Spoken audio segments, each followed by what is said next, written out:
Eu estava pensando no que falar à igreja nesse ainda início de ano, e estamos ainda antes da metade do primeiro mês do ano, e há tanta coisa pela frente, há tanta esperança, há tanto projeto, há tanta vontade de viver no nosso coração. Mas também eu creio que já haja muita gente com dor de cabeça, preocupada, muita gente com o coração apertado, muita gente com dúvidas já pululando, crescendo, se esparramando dentro da alma. Tem tanta gente hoje, no 9º dia do mês de janeiro de 2022, já tendo que amargar a dor, o sofrimento de perder entes queridos, de enfrentar a doença, a enfermidade, o desemprego. Há tanta gente já sem esperança no casamento. Como a gente é complicado. Como a gente vive num mundo complicado, como a gente tem experiências difíceis, desagradáveis. E pensando em tudo isso, eu decidi falar de um tema recorrente ao nosso coração, o tema da ansiedade. E nada melhor do que ouvir o nosso Cristo falando conosco sobre esse assunto. Nada melhor do que buscar o aconchego da presença de Jesus, mais uma vez, e ouvir dele a sua orientação, o seu ensino, o seu direcionamento para a conduta cristã num mundo caído, num mundo difícil, duro, onde o mal insiste em aparecer e espraiar as suas garras de aflição sobre nós. Assim, eu convido a sua atenção para a leitura do texto bíblico de Mateus, capítulo 6, a partir do versículo 25 até o 34. Palavras de Jesus Cristo, especialmente dirigidas aos seus discípulos, aos seus seguidores. E Jesus, em Mateus 6, 25 a 34, disse assim: Por isso vos digo, não andeis ansiosos pela vossa vida, quanto ao que haveis de comer ou beber, nem pelo vosso corpo, quanto ao que haveis de vestir. Não é a vida mais do que o alimento e o corpo mais do que as vestes? Observai as aves do céu, não semeiam, não colhem, nem ajuntam em celeiros, contudo vosso Pai Celeste as sustenta. Porventura não valeis vós muito mais do que as aves? Qual de vós, por ansioso que esteja, pode acrescentar um côvado ao curso da sua vida? E por que andais ansiosos quanto ao vestuário? Considerai como crescem os lírios do campo. Eles não trabalham, nem fiam. Eu, contudo, vos afirmo que nem Salomão, em toda a sua glória, se vestiu como qualquer deles. Ora, se Deus veste assim a erva do campo que hoje existe e amanhã é lançada no forno, quanto mais a vós outros, homens de pequena fé? Portanto, não vos inquieteis dizendo que comeremos, que beberemos ou com que nos vestiremos, porque os gentios é que procuram todas estas coisas, pois vosso Pai Celeste sabe que necessitais de todas elas. Buscai, pois, em primeiro lugar o seu reino e a sua justiça, e todas estas coisas vos serão acrescentadas. Portanto, não vos inquieteis com o dia de amanhã, pois o amanhã trará os seus cuidados. Basta ao dia o seu próprio mal. Vamos curvar novamente as nossas frontes para uma palavra de oração. Senhor amado, a Tua palavra é o bálsamo que refrigera a nossa alma, a luz que aponta o caminho certo a seguir e nos tira das trevas do medo e da ignorância espiritual. Assim, ó Deus, diante da Tua palavra nos quebrantamos, nos humilhamos e na Tua presença santa, providente, amparadora, nós também buscamos o aconchego para o nosso coração. E suplicamos, Senhor, que Tu fales conosco novamente, como falaste no passado ao coração dos Teus seguidores. Nós, os Teus discípulos do século XXI, carecemos do Teu amparo para viver. Fala novamente de perto a nossa realidade de vida, Senhor. E usa novamente este ensino do Cristo, nosso Salvador, aquele que nos resgata da morte e nos traz o frescor de vivermos na luz de Tua presença. Ajuda-nos agora, dando-nos ouvidos atentos, coração aberto e pronto, e um desejo de conhecer-Te mais, para vivermos, ó Deus, para o inteiro louvor do Teu nome. Fala, trabalha com o nosso coração e com a nossa alma. Nós precisamos de Ti. Em nome de Jesus, para a glória dEle. Amém.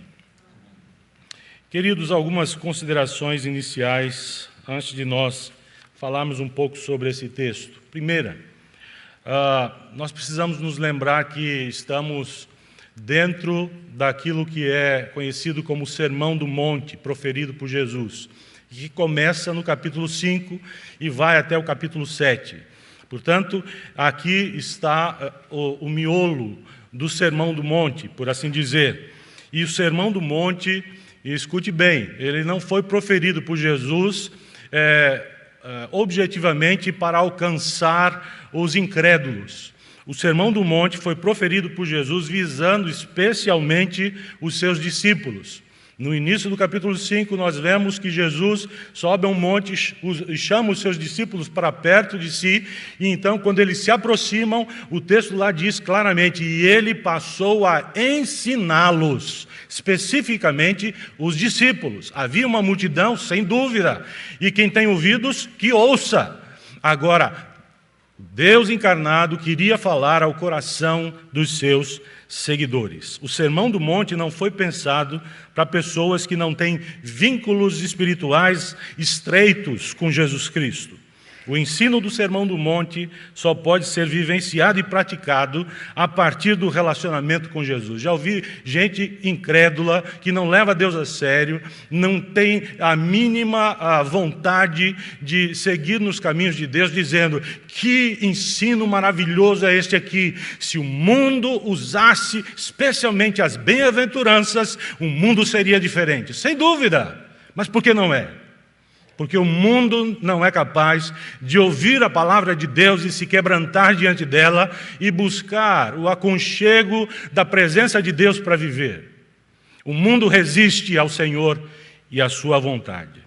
Segunda coisa que nós precisamos considerar a priori, antes de tratarmos do assunto, é que o objetivo de Cristo nesse sermão e neste momento em particular era mostrar o perfil de caráter e personalidade que os seus seguidores deveriam ter. Isso lá nas bem-aventuranças. E como eles deveriam viver e exercitar a sua espiritualidade e o próprio discipulado no mundo a partir disso. A partir de reconhecerem o seu caráter, a sua personalidade cristã, como os discípulos deveriam viver e exercitar a sua espiritualidade, o próprio discipulado no mundo e na relação com as pessoas dessa vida, com as situações que são inúmeras e totalmente imponderáveis às vezes. Como eles deveriam ser cristãos no mundo. Isso, depois das bem-aventuranças, a gente começa a ver o ensino de Cristo em relação à lei, ao comportamento religioso, ao comportamento em relação às coisas materiais, e por aí se espraia o ensino de Jesus. Nesse capítulo 6, em particular, Jesus está ensinando acerca do real sentido da piedade e dos riscos de uma vida que é conduzida por valores e motivada por desejos meramente terrenais. Uma vida que se constrói a partir da sua própria vontade. Uma vida que se estabelece não a partir dos valores do céu, mas a partir da ganância e da motivação egoísta do seu próprio coração. Então, a hipocrisia no lugar da verdadeira piedade aparece, nesse capítulo 6. E então Jesus termina o capítulo tratando da ansiedade. Por isso, o versículo 25 começa: por isso. Jesus está ensinando uma série de coisas, e então ele diz: por isso, já que vocês precisam exercitar a verdadeira piedade e resistir a uma motivação carnal, maligna, caída, pecaminosa, própria da natureza que é rebelde contra Deus, então, por isso, porque vocês não são hipócritas, mas são crentes verdadeiramente em mim, por isso vos digo. E Jesus ensina a respeito da ansiedade. E o que é ansiedade, exatamente? Mas esta consideração a priori. O que vem a ser a ansiedade? Como uma das consequências da queda, a ansiedade, eu creio, ela nos acompanha na nossa caminhada de vida. É algo que todo ser humano, indistintamente, crente ou não, experimenta. É um sentimento.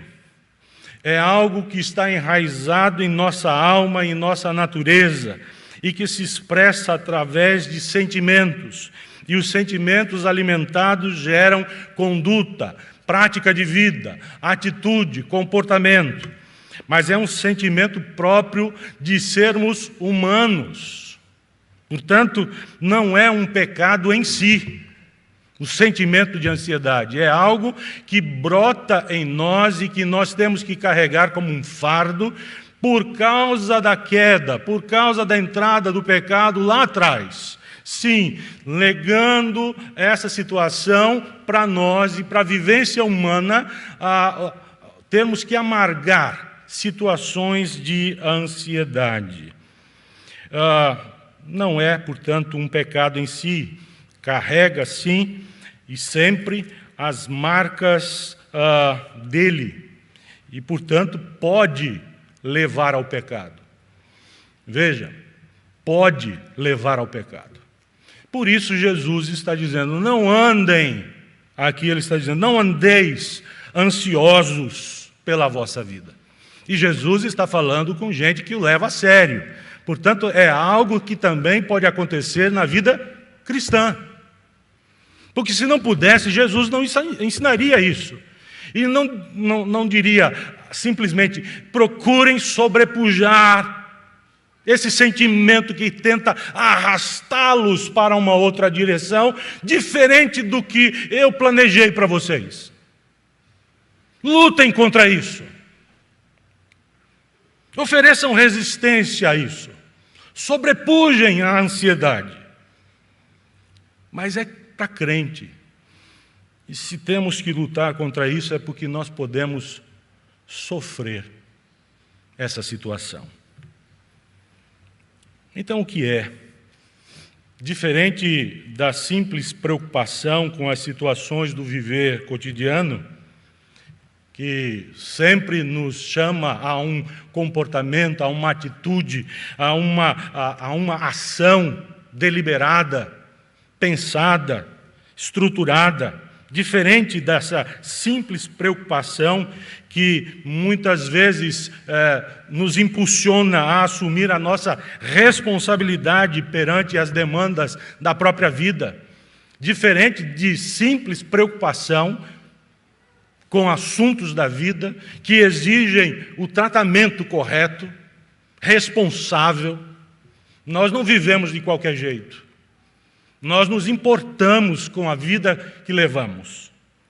Portanto, diferente disso, A ansiedade é uma atitude exagerada. E mais do que exagerada, é uma preocupação angustiante.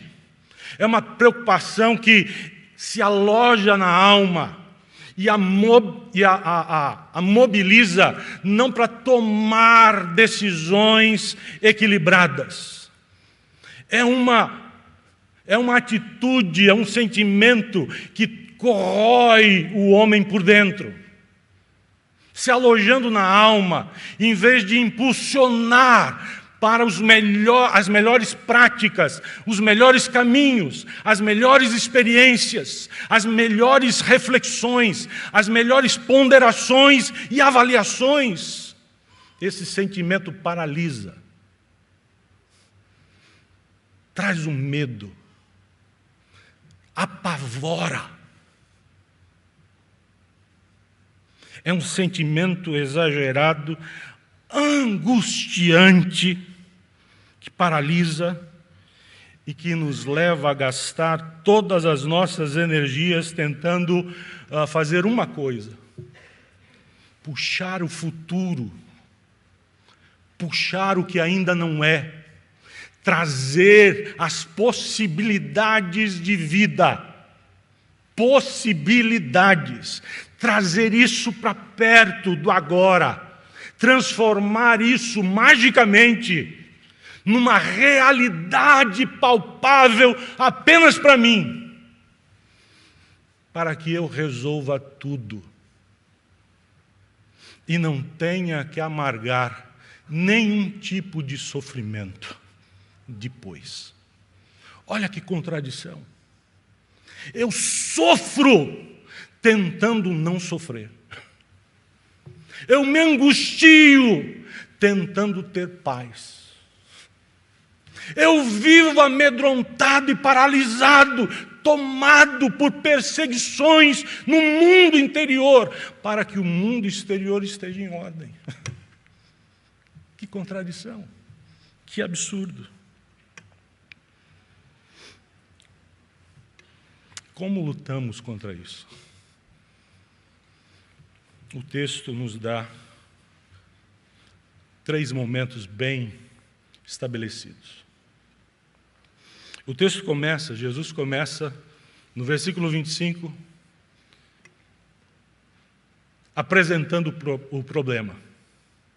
Ele diz: não andeis ansiosos, o problema é este. Vocês, como todo o resto da humanidade,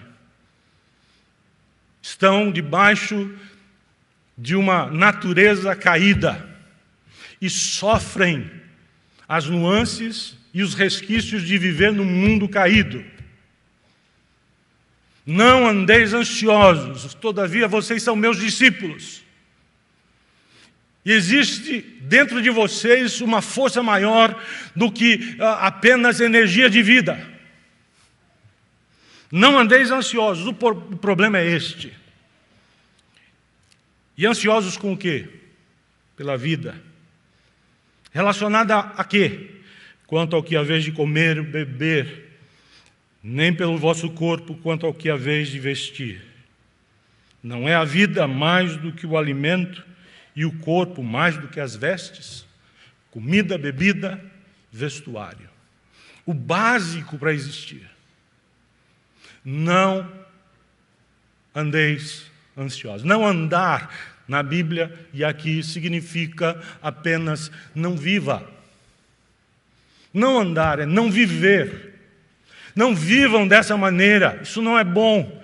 Não contribui em nada, não promove a minha glória, não faz bem ao seu coração, vai trazer doenças até psicossomáticas. O seu mundo interior ficará contaminado, entorpecido, e você adoecerá fisicamente, ficará abatido, você será tomado por situações abismais, você vai para o fundo do poço. Não viva dessa maneira, lute contra isso. Então Jesus apresenta como fazer isso. Tem 3 verbos aqui que nós precisamos reconhecer. Primeiro, o verbo observar, versículo 26. Observai. Depois, ele fala do verbo, no versículo 28, considerar. Considerai como crescem os lírios. Observai as aves do céu. Depois ele diz, considerai os lírios do campo. E depois ele usa o verbo buscar. Buscai em primeiro lugar o reino de Deus e a sua justiça. Primeiro verbo, observar. Jesus está dizendo que você quer enfrentar a ansiedade da maneira adequada. Jesus começa chamando a atenção dos seus discípulos para essa observação. Olhem, observem atentamente.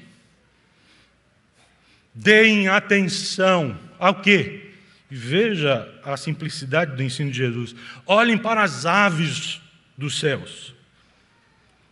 Por quê?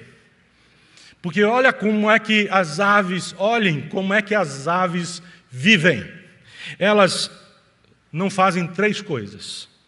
Primeiro, elas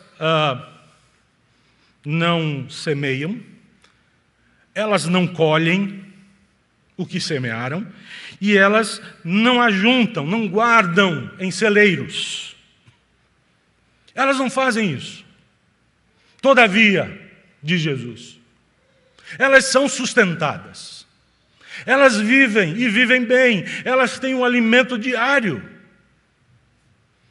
Aqui a atenção de Jesus está na comida. Não andeis ansiosos quanto ao que vocês querem comer.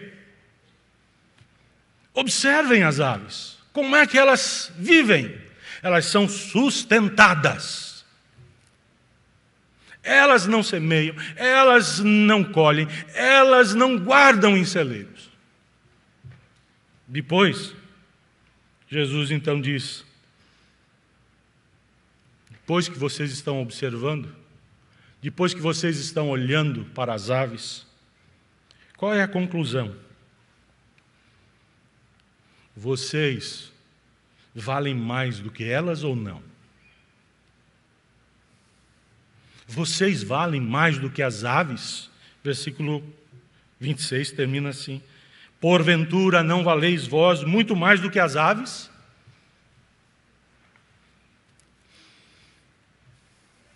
Qual o valor que vocês empregam à própria existência?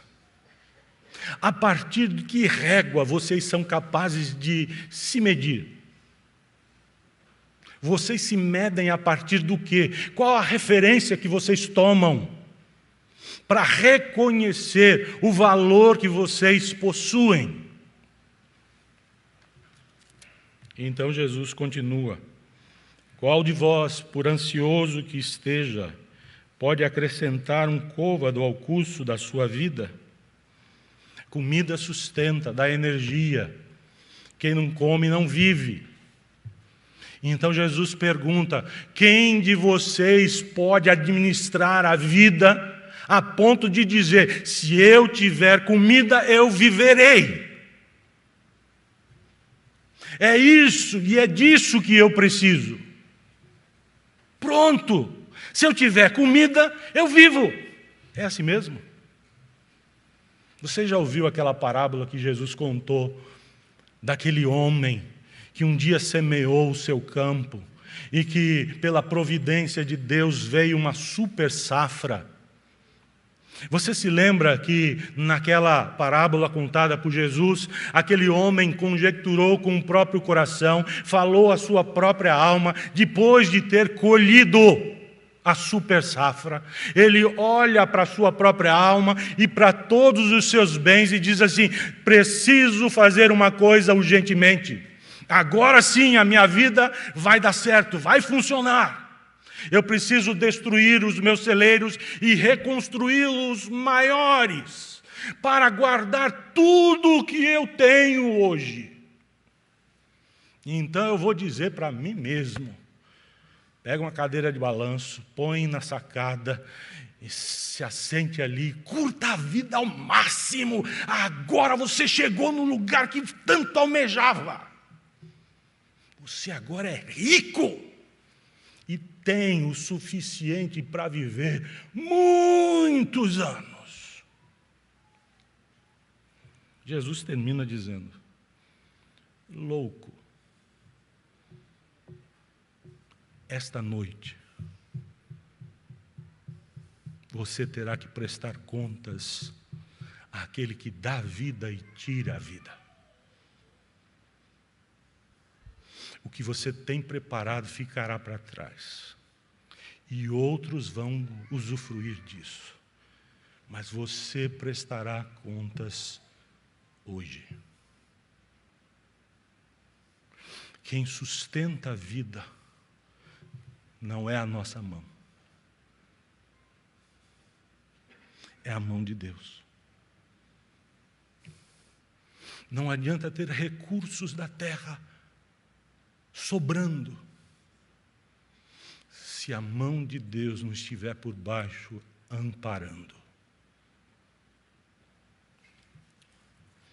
Qual de vós, por ansioso que esteja, pode encumpridar, esticar, aumentar a estatura, o tamanho da sua vida, da sua história neste mundo?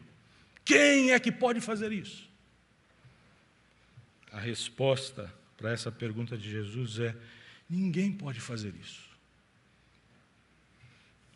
Então Jesus vai pouco adiante e diz: vocês andam também preocupados com o vestuário? Versículo 28. Considerai como crescem os lírios do campo. Eles não trabalham, nem fiam. Vejam, considerem as florzinhas do campo. Elas não trabalham, elas não têm a preocupação de elaborar mecanicamente e de maneira industrial um processo de fazimento para aparecer no campo. Elas não trabalham, elas não usam teares, elas não fiam, elas não costuram, elas não dão forma ao que elas são. Elas nascem no campo, embelezam a natureza, aromatizam os ambientes, trazem alegria aos corações, que fazem até poesias ao vê-las, ao contemplá-las. Vocês levam para casa aos punhados e põem vasos dentro de casa para que a casa fique aromatizada e bonita, alegre. Por que vocês andam ansiosos com o vestuário? Jesus apresenta duas razões para isso não acontecer na vida dos seus discípulos. Ele diz no versículo 29, eu, contudo, vos afirmo que nem Salomão em toda a sua glória se vestiu como qualquer desses lírios do campo. O reino de Israel, no tempo de Salomão, era um reino invejável, era um reino glorioso, lindo em vários aspectos. A partir da presença do rei Salomão no seu vestuário e todas as demais coisas, o templo e todas os demais empreendimentos em Israel carregavam uma beleza que apontavam para a glória de Deus, a ponto de nações do mundo terem interesse em conhecer Israel nesse tempo. E vem Jesus dizer que o lírio do campo, uma florzinha do campo, que hoje existe e amanhã é lançada no forno, é maior em glória do que nos dias de Salomão, o reino de Israel?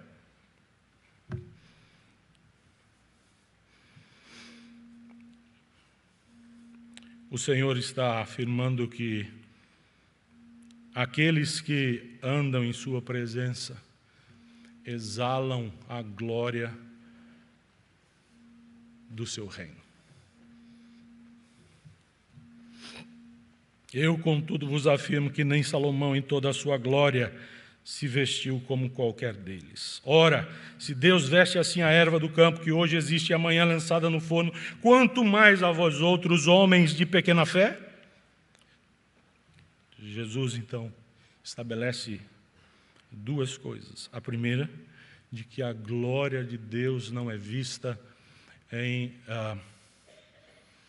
ambientes e em lugares que a ganância e a soberba do coração humano presumem que tenham honra e merecimento. Em segundo lugar, Jesus identifica que a razão da ansiedade não é só da soberba e da ganância, que busca os lugares altos, mas é também por causa da pequenez e do rebaixamento da fé dentro do coração. É tudo dentro do coração. É tudo na alma. O problema não está do lado de fora. O problema está dentro de nós. E então Jesus diz: vocês são pequenos na fé. Jesus não está dizendo que a fé é desse tamanhinho ou daquele tamanho. Ele está dizendo que a fé não se expressa como tal. Que eles não estão sendo conduzidos pela fé, porque a fé sempre leva à presença de Deus e leva o homem, aquele que a possui, aquele que recebeu como dádiva do amor de Deus, a fé, é capaz de se expressar do jeito que essa fé foi estabelecida para produzir glória de Deus, louvor, honra para o nome do Senhor. A fé sempre gera, sempre produz a glória de Deus no viver humano. Assim, Jesus diz duas coisas. Cuidado com o coração ganancioso que busca os grandes lugares, os altos lugares.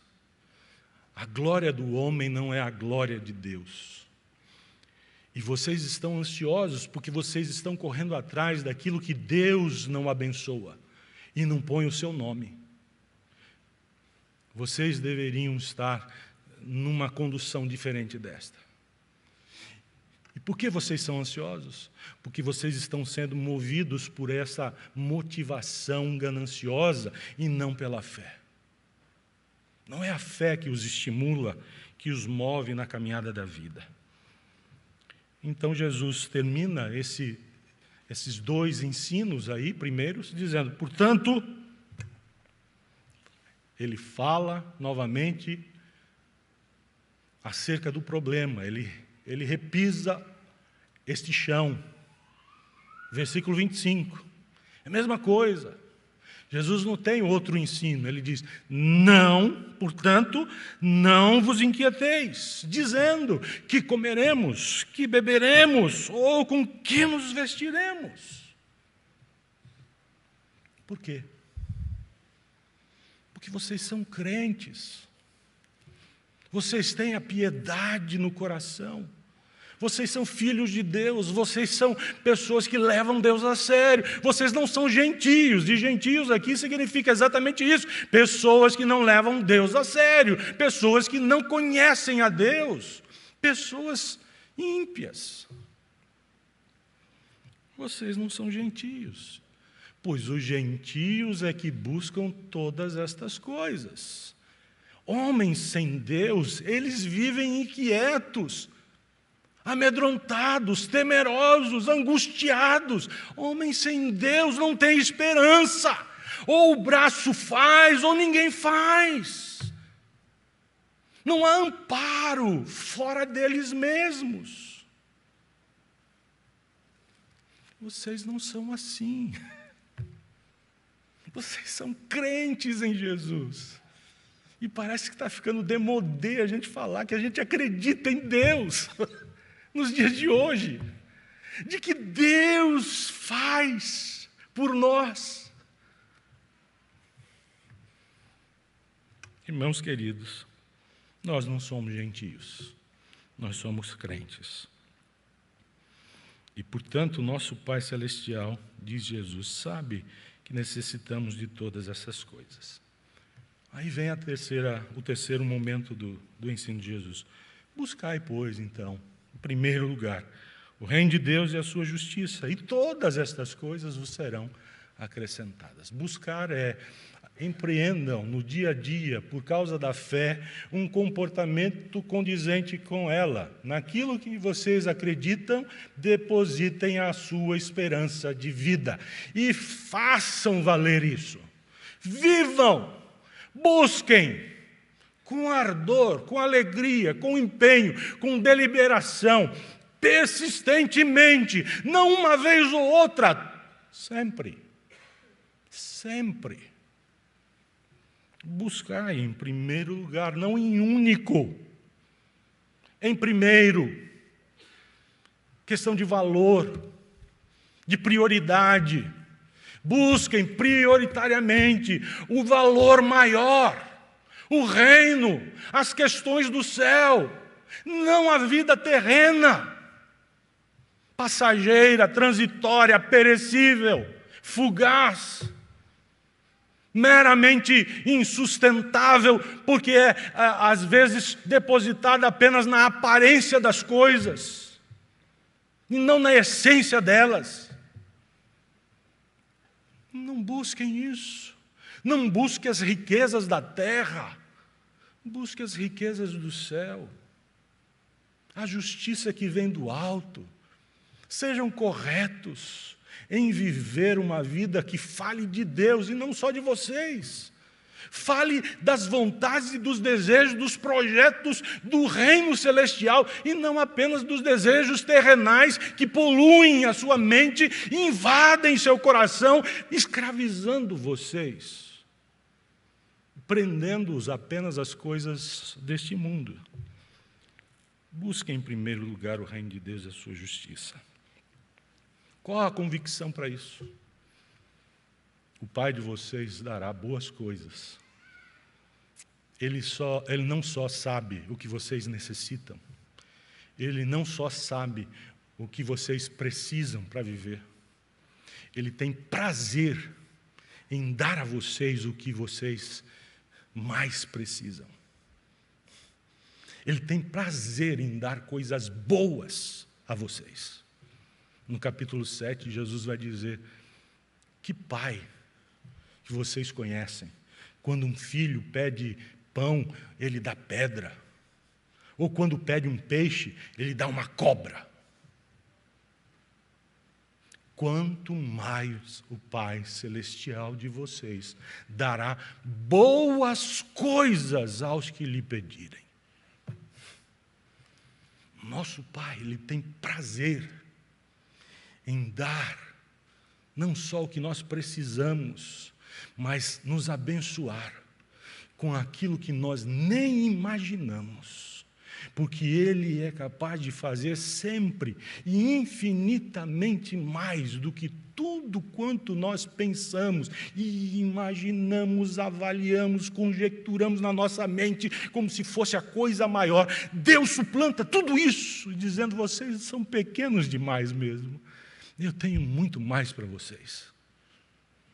Mas tirem a raiz mundana do coração e põem o coração enraizado no céu. Aí as coisas vão acontecer para vocês. A fé dará olhos para que vocês enxerguem a riqueza preciosa de uma vida estabelecida a partir do reino e não do mundo. Porque o mundo passa, segundo o ensino bíblico de João, o apóstolo amado, o mundo passa, bem como a sua concupiscência, a sua ganância, o seu ensoberbecimento. O mundo passa, mas aquele que faz a vontade de Deus permanece para sempre. Estão percebendo o contraste?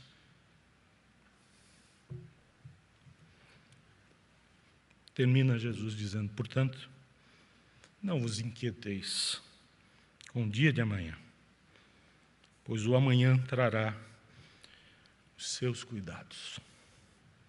Basta ao dia o seu próprio mal.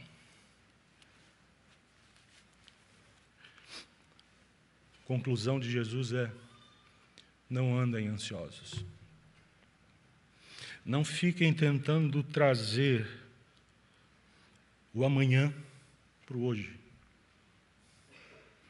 Não fiquem tentando magicamente transformar as possibilidades em realidades concretas apenas para a alma de vocês. Isso vai adoecê-los, isso vai levar ao pecado. Que pecado? O pecado de vocês pensarem que vocês é quem estão no controle. O pecado de pensar que vocês não têm valor. De que se vocês não fizerem, ninguém fará. Nem Deus fará, porque Ele não se importa. O pecado de desacreditar, de duvidar da soberania de Deus.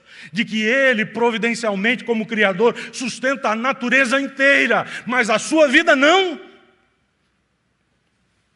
O pecado de pensar que Deus está sentado no trono no céu, e esse trono não tem relevância nenhuma com as questões e a vida aqui na terra. Ele é soberano no céu, na história humana não.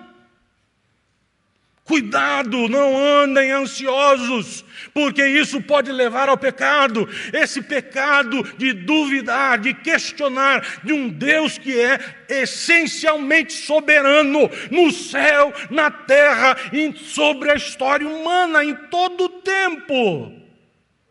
E em cada pedacinho dessa história. Não só naquilo que os nossos olhos e o nosso coração estabelecem como grandes momentos. Com quem eu vou me casar, o que é que eu vou ser, que profissão eu vou exercer, quanto de dinheiro eu vou ganhar, onde eu vou morar, tudo que eu quero empreender. O meu nome célebre no mundo. Ei! Não andem ansiosos de coisa alguma. Não vivam dessa maneira. Cuidado com o pecado de um sentimento nocivo como esse. De pensar que você não é filho de Deus. De pensar que você não é uma pessoa por quem Cristo deu a sua vida.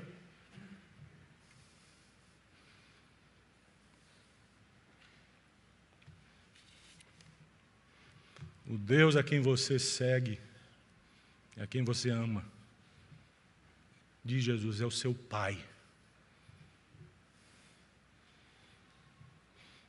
Ele é soberano Senhor sobre a natureza, os pássaros e as florzinhas do campo. E Ele exerce a sua soberania de Criador sobre essas coisas. Mas Ele é vosso Pai. Percebe a intimidade, percebe o amor, o aconchego que Jesus está querendo trazer para o coração dos seus discípulos? Você percebe isso? Ele está dizendo aos seus discípulos, vocês não estão abandonados nesta vida, vocês são crentes, não são gentios, vocês têm Pai que cuida, que se importa, que se interessa, que intervém, que dá, que oferece, que transforma, que muda, que derrama bênçãos, que alarga as suas fronteiras na história humana. Ele cuida, Ele encaminha e caminha junto. Ele está, Ele se importa, Ele ama. É Pai. Cuidado para você não desenvolver um estilo de vida pecaminoso por causa da ansiedade. Quer vencer a ansiedade? Não seja ganancioso. Procure a simplicidade. Seja simples no viver, no jeito de se comportar e de se relacionar com as coisas desse mundo. Seja simples. É passarinho, é florzinha do campo, é roupa simples, feita em tear. Simplicidade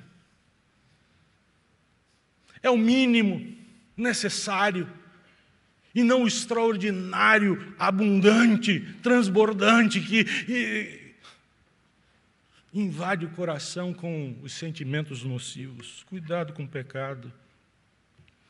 Rompa com a ideia de que nós somos guiados pelas circunstâncias. Quando o homem sem Deus olha para as dificuldades, problemas da vida, muitas vezes ele conclui: não tem mais esperança para mim. E muitos põem fim à própria vida, à própria existência, porque as circunstâncias se mostram odiosas, opressivas. Jesus está dizendo para os discípulos: não se deixem guiar pelas aparências da vida humana. Quando o homem disser não tem jeito, lembre-se que o Pai de vocês pode dar jeito. Pode. Cuidado com o pecado. Cuidado com o pecado. Afinal, o mal vai aparecer, o mal vai acontecer, mas vocês não vivem sozinhos. O amanhã trará os seus cuidados. Lembre-se do Salmo 127, 1 e 2. Vocês se lembram? Salmo 127, 1 e 2. Abra aí. O que é que diz? Salmo 127, 1 e 2. Se o Senhor... Como é que é? Se o Senhor não edificar a casa, o que é que acontece? Em vão trabalham os que a edificam. Se o Senhor não guardar a cidade, em vão vigia a sentinela. Agora sim, agora é para crente. Vê lá, versículo 2. Inútil vos será levantar de madrugada, bem cedo, trabalhar e ganhar o pão que penosamente granjeastes. Aos seus amados Ele o dá, enquanto eles não fazem nada, enquanto eles dormem, enquanto eles repousam, enquanto eles não estão ansiosos a ponto de ficarem passando noites insones, acordados, preocupados, tentando dar o jeitinho da história da vida. Aos seus amados, Deus dá enquanto eles dormem. Queridos irmãos, eu estou fazendo tudo diferente do que eu programei. Queria terminar com 3 aplicações práticas. 3 observações sobre o que fazer diante disso. Se nós devemos lutar contra esse sentimento nocivo que pode nos levar ao pecado. 3 lembranças oportunas para nós, práticas.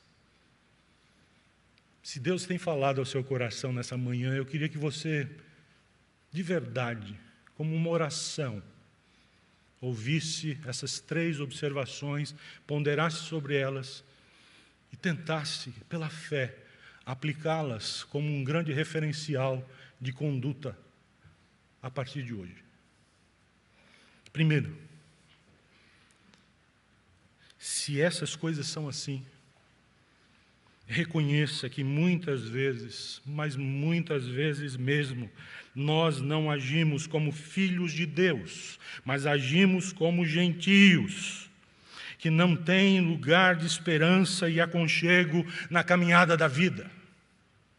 Reconheça que nós, muitas vezes, em vez de exercitarmos pela fé a nossa cidadania celestial, como filhos e filhas de Deus, muitas vezes nós agimos mais parecidos com gentios, desconfiando da fidelidade de Deus e de sua palavra.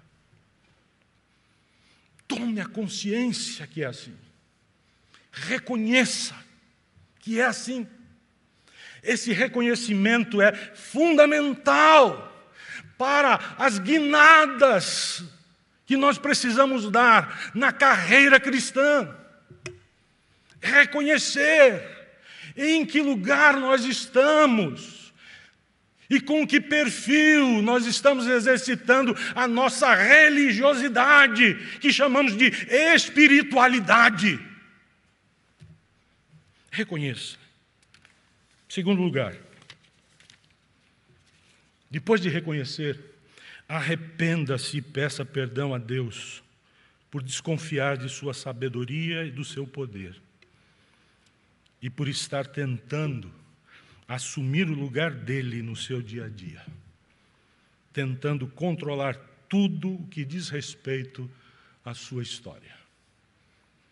Arrependa-se de verdade e peça perdão ao Senhor, dizendo: Senhor, eu estou brincando de Deus comigo mesmo, com a minha vida, com a minha história.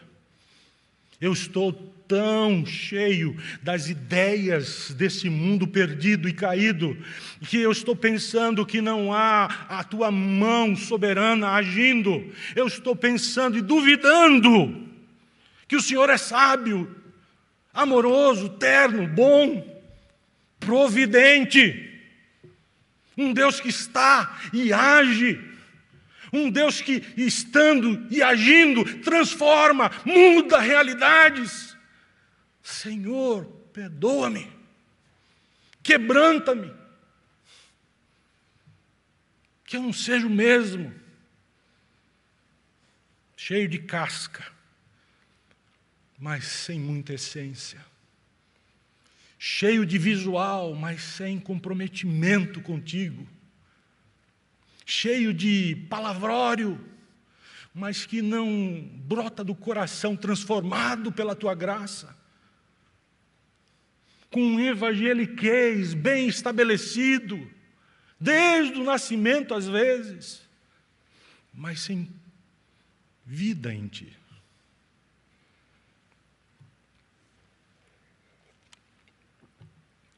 Terceiro lugar, reconheça primeiro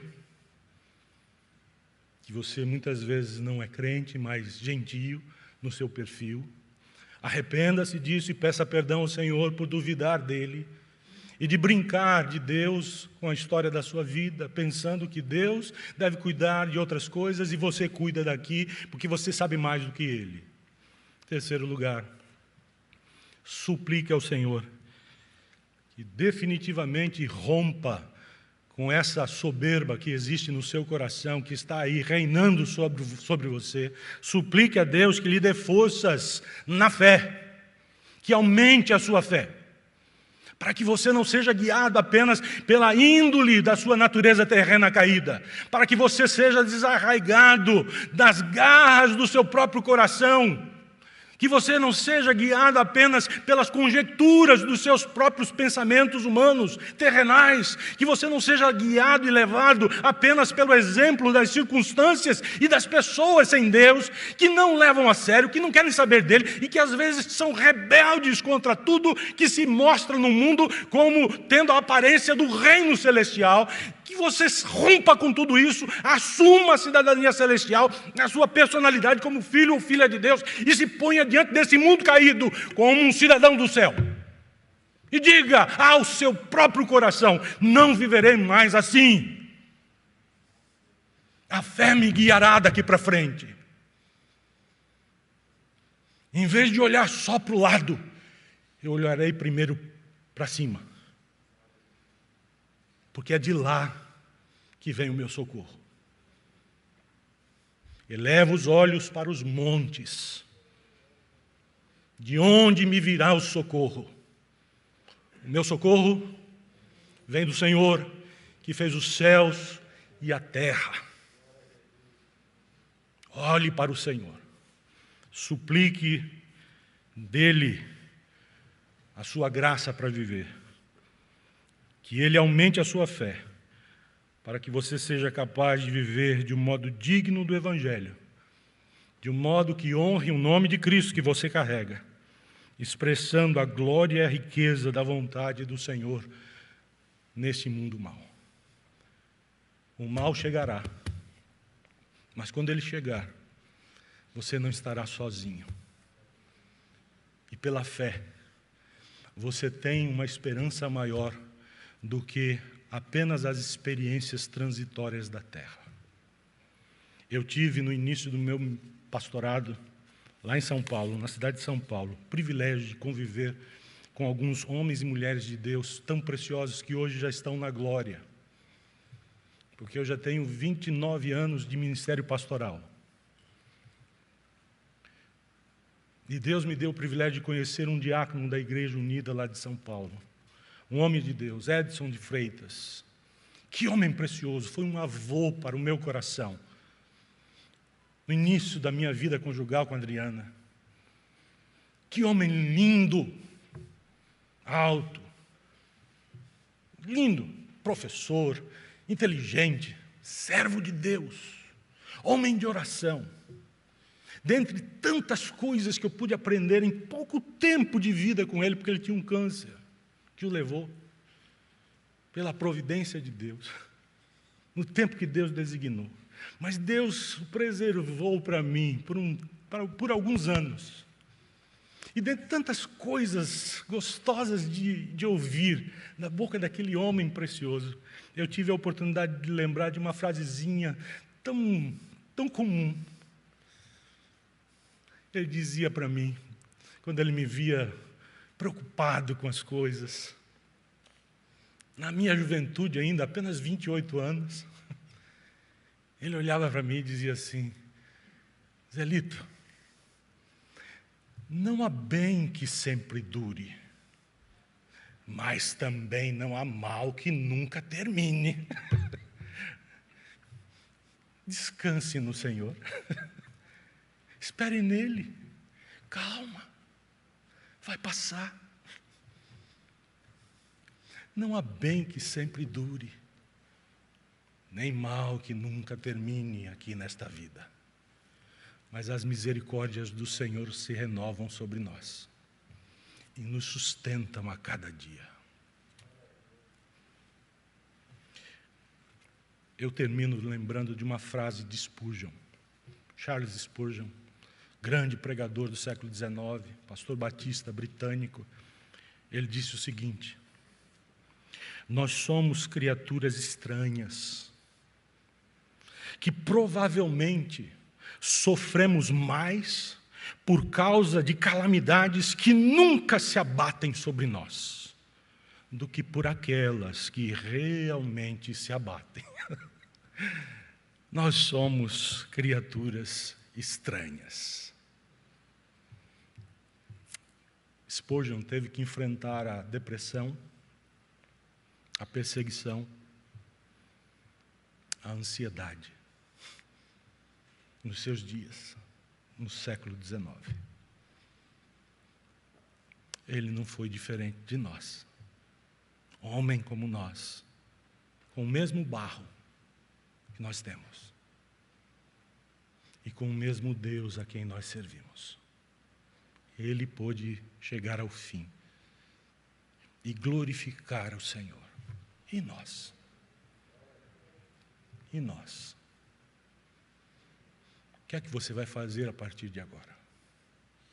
Que Deus lhe dê forças para vencer a ansiedade. Vamos nos colocar de pé? Vamos orar.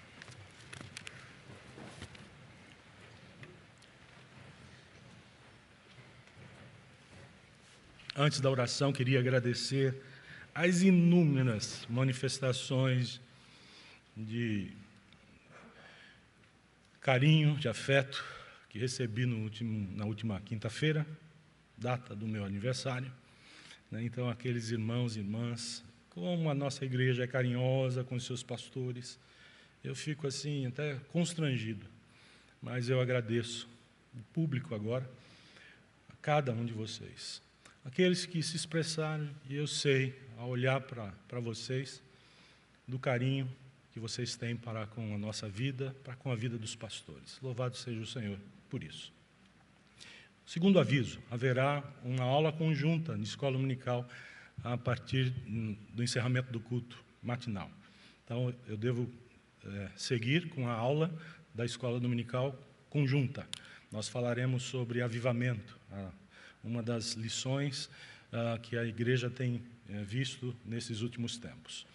E um terceiro aviso é que agora, pela manhã e à noite, a nossa irmã Manuela estará com uma maquininha lá no salão de convivências, no ambiente de convivência da nossa igreja, lá embaixo, para receber as inscrições presenciais dos irmãos que quiserem fazer, assim, né? Inscrição presencial para o congresso que está chegando aí. Eu queria saber se tem algum vídeo ali, já está na tela, né? Esse congresso se aproxima, né? O pastor Augusto pediu para a gente avisar isso. Fé e Ciência, Congresso Fé e Ciência, está chegando.